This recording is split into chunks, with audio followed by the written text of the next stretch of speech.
Le canal du pont Anayele de Ouagadougou, c'est ce canal qui draine 70% des eaux pluviales de la capitale burkinabé.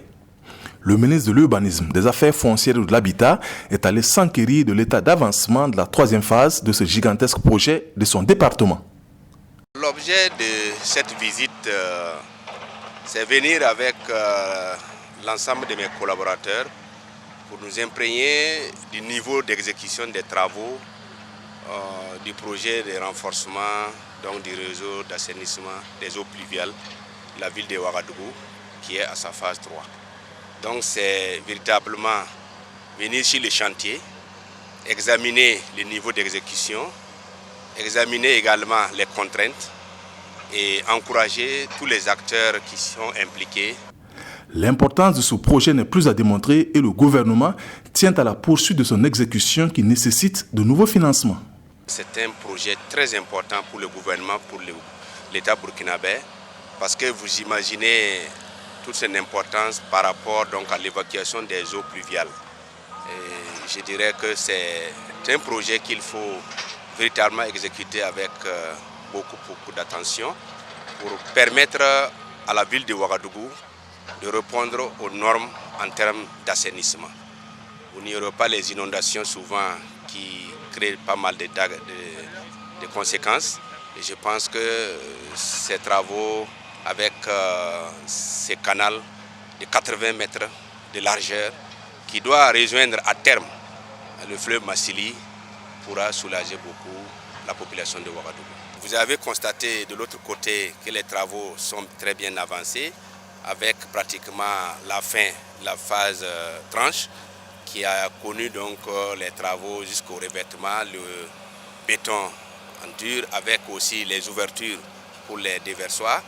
Et je pense qu'il y a également le pont Anayele qui est un témoignage clair qui permet aux populations de pouvoir passer d'un côté à l'autre. Et nous sommes également satisfaits de l'entreprise que vous constatez, il est toujours sur les travaux. L'entreprise est toujours sur les travaux et l'ensemble des acteurs sont mobilisés, les techniciens du ministère. Lorsqu'on aura les financements complémentaires pour poursuivre donc, ces travaux, il y aura certainement la construction d'autres ouvrages, notamment un barrage qui va permettre également de réaliser des travaux d'aménagement pour permettre à nos producteurs de réaliser des productions maraîchères. Quelques difficultés ont émaillé le bon déroulement de cette troisième phase qui a retardé la livraison de l'infrastructure. Néanmoins, l'entreprise promet achever les travaux dans 1 mois.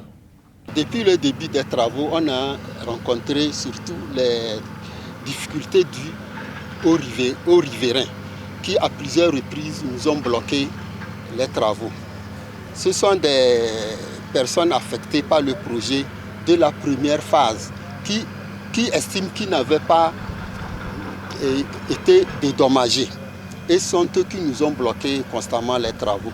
Et on a eu à régler ce problème avant de travailler normalement.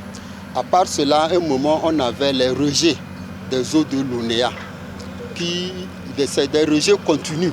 Ça ne nous permettait pas de faire un travail de façon soutenue comme on le voulait.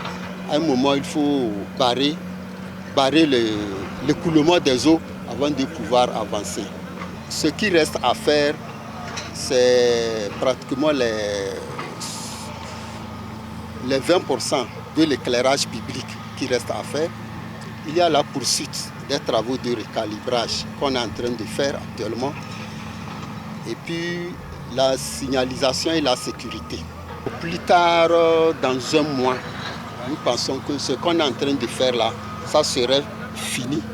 À court terme, le projet prévoit une tranche conditionnelle pour les travaux de revêtement du canal recalibré sur environ 910 mètres, y compris l'aménagement d'une mare à la confluence du Marigot-Goudrin.